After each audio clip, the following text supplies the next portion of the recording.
It was one of those rare summer nights when the city felt alive with possibility. The rooftop bar, perched 23 stories above the concrete jungle below, offered a panoramic view that made even the most jaded city dwellers pause in appreciation.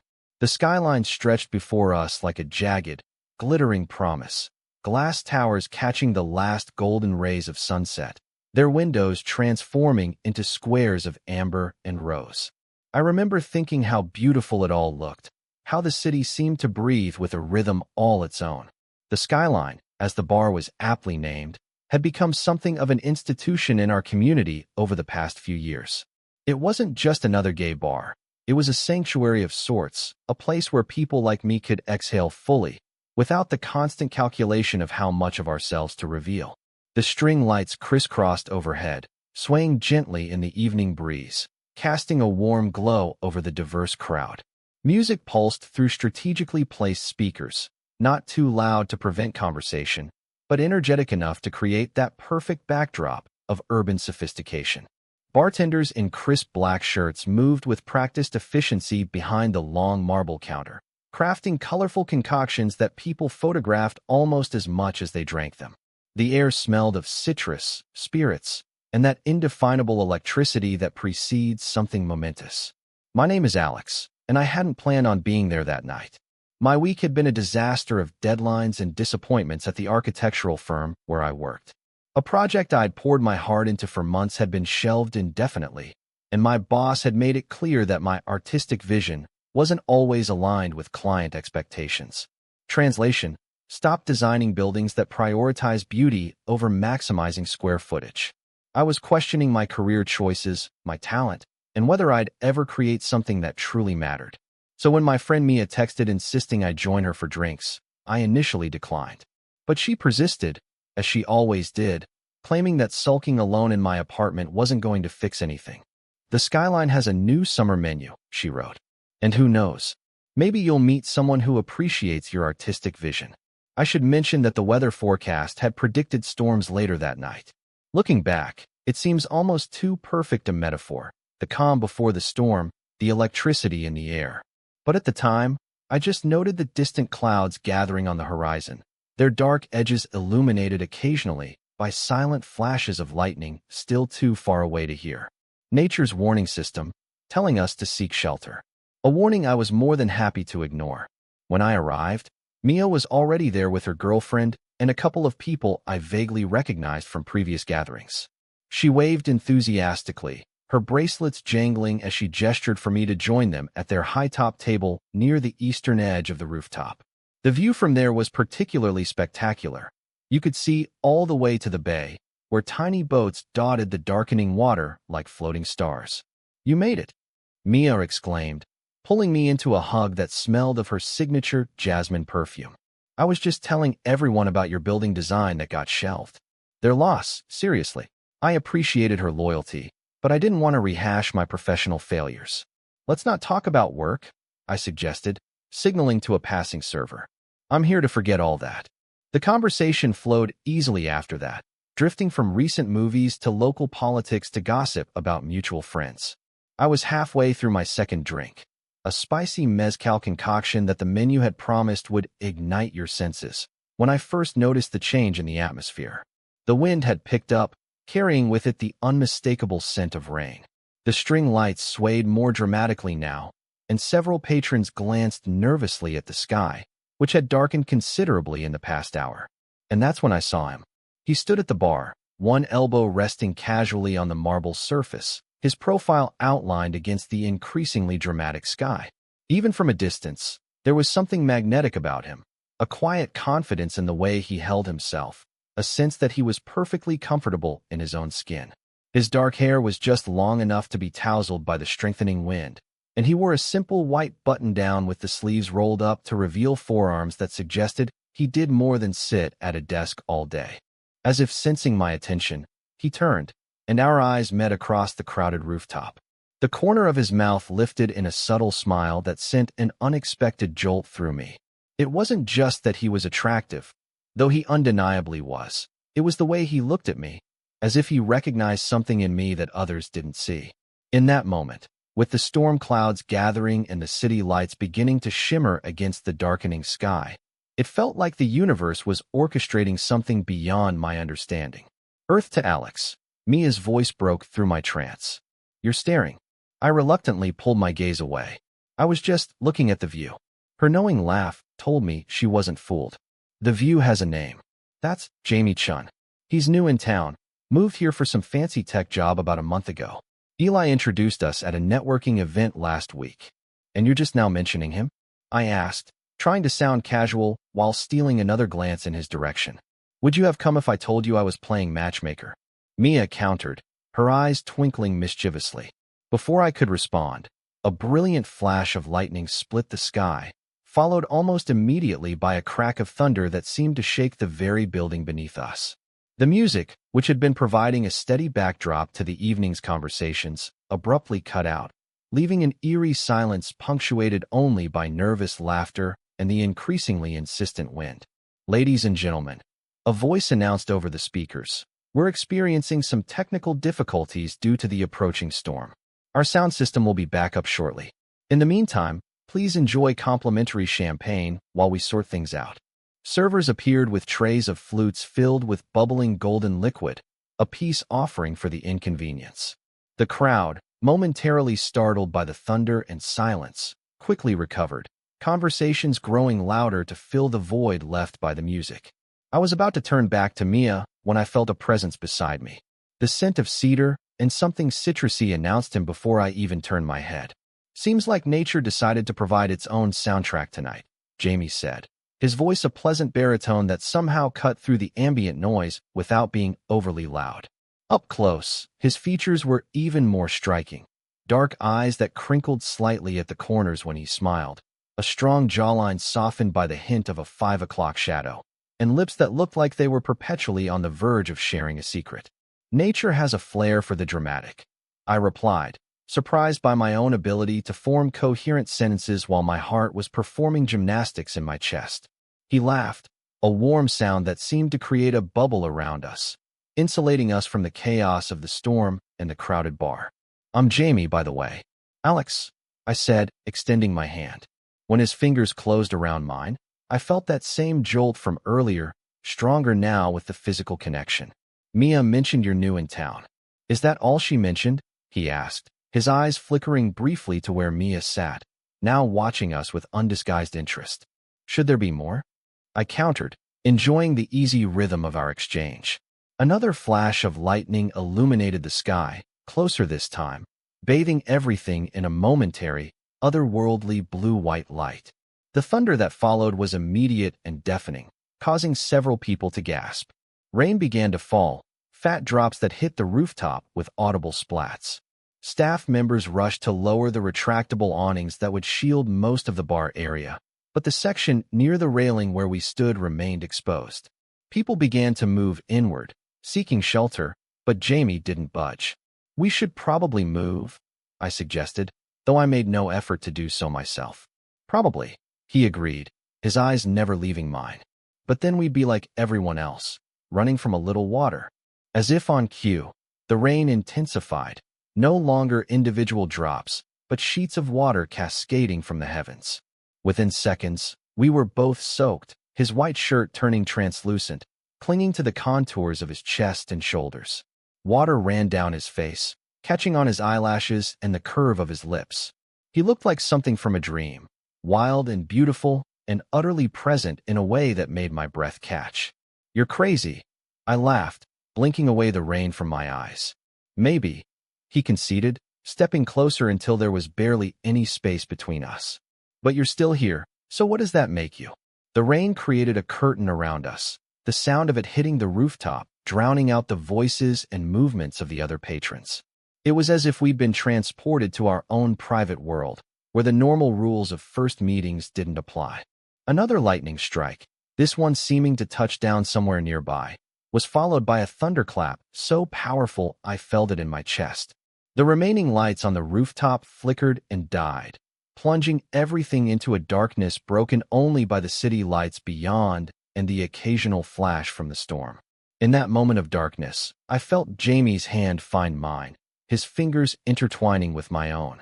"Come with me," he said, his voice close to my ear, sending shivers that had nothing to do with the rain down my spine.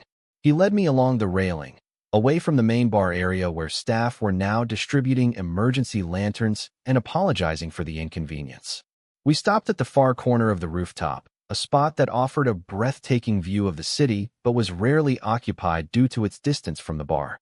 The rain continued to fall, but the overhang from the building's architectural details provided a small area of relative dryness.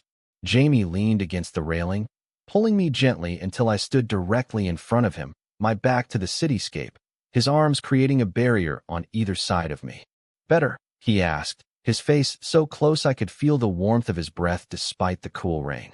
"Define better," I replied, acutely aware of every point where our bodies almost touched, of the tension humming between us like a live wire. He smiled, a slow, deliberate curve of his lips that made my heart stutter. "Better, more desirable, or satisfactory," he recited, as if reading from a dictionary. As in, is this position, here with me, more desirable than standing in the middle of a crowded bar pretending to be interested in small talk? His directness was disarming. In my experience, first meetings were usually exercises in careful navigation, in testing waters, and establishing boundaries. But Jamie seemed to operate on a different frequency, one where pretense was unnecessary and desire could be acknowledged without shame. "Yes," I admitted, surprising myself with my honesty. "This is definitely better." Another lightning flash illuminated his face, revealing an expression of such intense focus that it took my breath away. He wasn't just looking at me. He was seeing me, in a way that made me feel both exposed and exhilarated. "I noticed you the moment you walked in," he confessed, one hand leaving the railing to brush a strand of wet hair from my forehead. "You have this way of observing everything, like you're cataloging details others miss. The architect's eye, I'm guessing." I blinked in surprise. "How did you know I'm an architect?" "Mia might have mentioned it," he admitted with a sheepish grin. "But I would have guessed anyway. You look at buildings the way most people look at art, with appreciation for both the obvious beauty and the hidden complexities." The fact that he had noticed this about me, that he understood something so fundamental to my identity without my having to explain it, created a sudden ache in my chest. It had been so long since someone had really seen me. "And what do you do?" I asked. "That makes you so observant." "I solve puzzles," he replied cryptically. "Officially, I'm a data scientist for a cybersecurity firm. Unofficially, I try to understand how things, and people, work." "And have you figured me out yet?" The question was bolder than I would normally be, but something about the storm, about the isolation of our corner, about Jamie himself, made me braver. He leaned in closer, his lips nearly brushing my ear. "Not even close," he murmured. "But I'm enjoying the research process." The shiver that ran through me then had nothing to do with my wet clothes. His proximity, the heat radiating from his body in contrast to the cool rain, the subtle scent of his cologne mingling with the petrichor. It was intoxicating in a way no drink could match. When he pulled back slightly to look at me, his eyes were dark with an emotion I couldn't quite name but recognized on some primal level. His gaze dropped to my lips, a silent question in the gesture. In answer, I closed the minuscule distance between us, pressing my body against his, feeling the solid warmth of him against the cool metal of the railing at my back. His sharp intake of breath was the only warning before his mouth found mine. Tentative at first, a gentle exploration that quickly deepened into something more urgent. His hands moved from the railing to my waist, anchoring me against him as the kiss intensified. My own hands found their way to his shoulders, feeling the strength there beneath the wet fabric of his shirt. The rain continued to fall around us, but I barely noticed, lost in the heat of his mouth, the pressure of his body against mine, the soft sounds he made when I ran my fingers through his hair. When we finally broke apart, both breathing heavily, the storm seemed to have moved directly overhead, lightning flashing in rapid succession, thunder a continuous rumble that vibrated through the building and into our bones. The rain had become a deluge, but in our sheltered corner, we remained relatively protected, though no less affected by the elements. "I don't usually do this," I said, needing him to know that this wasn't a pattern for me, that there was something unique happening between us. "Kiss strangers during thunderstorms?" he teased, but his eyes were serious, understanding. Neither do I. But I don't think we're strangers anymore, do you? There was truth in that. In the span of what must have been less than an hour, we had bypassed the usual preliminaries and connected on a level that felt almost supernatural in its intensity. Perhaps it was the storm, creating a bubble where normal social conventions didn't apply. Or perhaps it was something about Jamie himself, something that resonated with a part of me I hadn't even known was there. "Tell me something about yourself," I said, wanting to ground this physical attraction in something more substantial, something real. He considered for a moment, his fingers tracing idle patterns on my hip, sending little sparks of awareness through my rain-dampened clothes. "I moved here after ending a 5-year relationship," he said finally. He wanted me to be someone I'm not, more ambitious, more focused on material success. I tried, for longer than I should have, but eventually I realized I was losing myself in the process. The vulnerability in his admission touched me. "What made you choose this city?" I asked. "The architecture, actually," he replied with a small smile. "I've always been drawn to places where old and new coexist, where history and innovation create something unique together. Plus, I heard there was a vibrant community here for people like us. And have you found that to be true?" I couldn't help but ask, thinking of my own mixed experiences since moving here 3 years ago.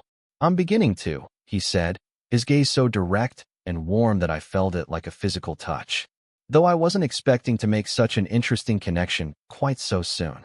Another crash of thunder, this one so close it seemed to shake the very air around us, was followed by a collective gasp from the main bar area. We turned to see that one of the decorative trees in a large planter had been struck by lightning, its branches now smoldering despite the rain.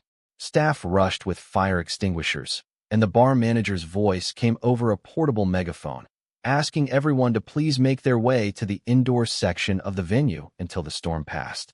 People began moving en masse toward the glass doors that led to the interior bar, a chaotic exodus punctuated by nervous laughter and exclamations about the dramatic turn the evening had taken. "We should probably go inside," I said reluctantly, not wanting to break the spell of our private world but also aware of the potential danger. Jamie nodded, equally reluctant, but he took my hand firmly in his as we made our way through the rain toward the doors.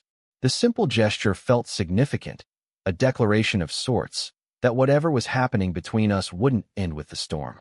The interior bar was packed, bodies pressed together in the suddenly inadequate space. The lighting was dim, emergency generators providing just enough power for safety, but not comfort. The air was thick with the scent of wet clothes and perfume, and the underlying tension of people forced into unexpected proximity. Jamie kept hold of my hand, navigating us through the crowd until we found a small space near one of the windows that overlooked the now-abandoned rooftop. Outside, the storm continued its assault, lightning illuminating the empty tables and chairs, the rain creating rivers that ran toward the drains at the edges of the roof. "Not quite the evening anyone planned," he commented, his thumb tracing circles on the back of my hand in a way that made it hard to focus on anything else. "No," I agreed, "but I'm not complaining." His smile in response was like sunrise after a long night, warm and full of promise. "Neither am I." We stood there, watching the storm, our bodies close in the crowded room, but our attention entirely on each other. He told me about growing up in a small town where he'd always felt like an outsider, about his love for puzzles that had led him to his career in data science, about his dream of someday writing algorithms that could predict and prevent cyber attacks before they happened. I shared my own stories, my childhood fascination with building blocks that evolved into a passion for architecture, my struggle to find a firm that valued creativity as much as practicality, my recent disappointment with the shelved project that had represented months of work and hope. "What was it?" he asked, genuinely interested. "The project they shelved." "A community center," I explained, warming to the subject despite my lingering frustration. "It was supposed to be in this neighborhood that's being gentrified. I wanted to create a space that would serve both the original residents and the newcomers, a place that could bridge the gap between different socioeconomic groups. The design incorporated elements from the neighborhood's industrial past, but reimagined for modern use." "That sounds amazing," Jamie said, his eyes alight with appreciation. "Why would anyone shelve something like that?" "Budget constraints, officially," I sighed. "But really, I think the developers decided they could make more money with luxury condos. The community center was more of a PR move than a genuine commitment. He frowned, a flash of indignation on my behalf crossing his features. That's short-sighted. The kind of space you're describing could actually increase property values in the long run by creating a more cohesive community. Exactly, I exclaimed, surprised and pleased by his immediate understanding. That's what I tried to explain, but they weren't interested in the long game. Their loss, he said simply, squeezing my hand. But maybe it's not over. Have you considered looking for alternative funding? Community grants, private donors who care about urban development. The suggestion wasn't new. Mia had said something similar, but coming from Jamie, it suddenly seemed more possible. I haven't really explored those options, I admitted. I was too discouraged. Understandable, he nodded. But from what little I know about you, Alex, I'd say giving up isn't really your style. There was something about the way he said it, not as empty encouragement, but as a simple statement of perceived fact that made me see myself differently for a moment. Was he right? Had I given up too easily? The thought was both uncomfortable and strangely energizing. Our conversation continued as the storm gradually began to subside, the lightning becoming less frequent, the thunder more distant. Around us, people began to relax, the initial tension of the forced evacuation giving way to a kind of communal camaraderie in the face of shared inconvenience. The bar staff, remarkably composed despite the chaos, began circulating with complimentary drinks and appetizers, a goodwill gesture that was met with appreciative murmurs from the crowd. Jamie snagged 2 glasses of wine from a passing tray, handing one to me with a flourish that made me laugh. To unexpected storms, he proposed, raising his glass. And unexpected connections, I added, clinking my glass against his. As we sipped our wine, I noticed that the rain had finally stopped, though the rooftop remained closed, the furniture glistening wet under the emergency lights that had been set up outside. The sky was clearing, stars beginning to peek through gaps in the dissipating clouds, the city below emerging from the storm like a freshly washed painting, colors more vibrant against the darkness. Look, Jamie said softly, pointing to where a rainbow had formed, faint but visible against the eastern sky. Perfect timing. The symbolism wasn't lost on me. The rainbow, long a symbol of hope and pride for our community, appearing just as we were finding our way towards something that felt important, meaningful. Do you believe in signs? I asked, not entirely sure what I was asking or why. He considered the question seriously, his head tilted slightly as he gazed at the rainbow. I believe in patterns, he said finally, in data that suggests significance beyond random chance. Does that count? It was such a perfectly Jamie answer. Thoughtful, slightly analytical, but with an underlying openness to possibility, that I couldn't help but smile. Yes, I decided. That counts.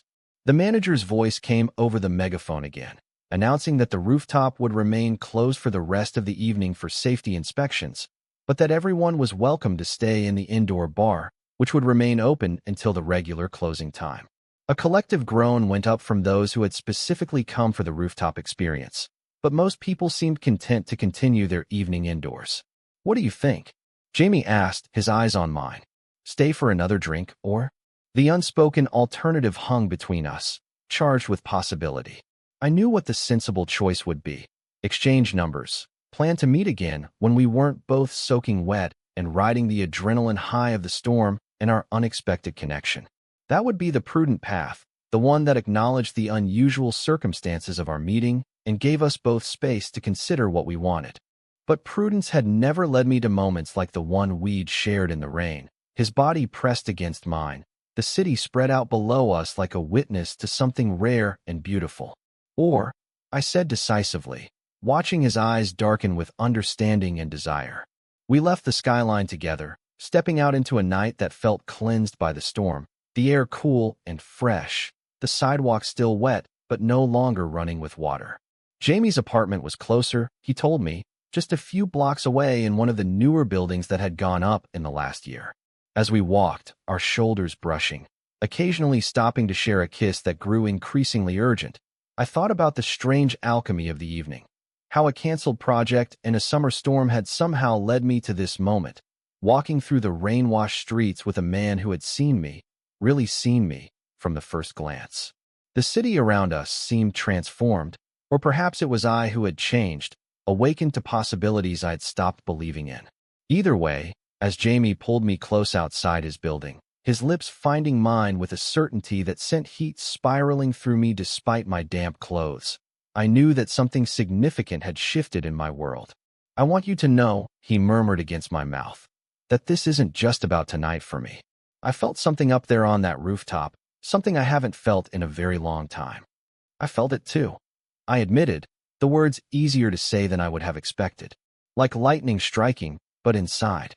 His smile was soft, tender in a way that made my chest ache with a sweetness I had almost forgotten was possible. Exactly like that.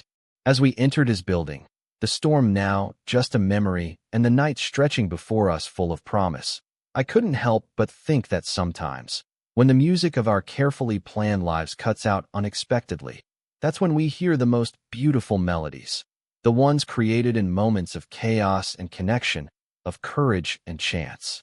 And as Jamie led me into the elevator, his eyes never leaving mine, I knew with absolute certainty that whatever song we were beginning to compose together, it was one I wanted to hear played out in full, note by exquisite note, for as long as the music lasted. Total _char_count, 18,567.